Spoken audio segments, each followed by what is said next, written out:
देवगढ़ जिला रियामाल ब्लॉक बाघबर पंचायत अंतर्गत बरडानाली ग्राम में वन्य हाथीर उपद्रव जोगु ग्रामवासी मध्य भय आतंकर परिवेश सृष्टि होईछि।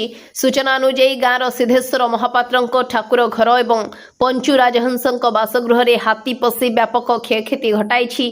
हाथी घरर किछि अंश भांगिबा सह घरे रखा जाइथिबा धान चाउल खाइदेबा सह अन्य खाद्य सामग्री को नष्ट कर देथिबा जणा पड़िछि।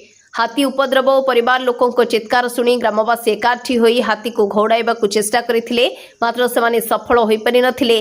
परे ग्रामवासी वन विभाग को तुरंत सूचना देथिले। खबर पाई पड़ोसमा सेक्शन और लक्ष्मीपुर बीटर वन विभाग कर्मचारी माने घटनास्थल रे पहुंची हाथी को सुरक्षित भावे घौड़ाइथिले।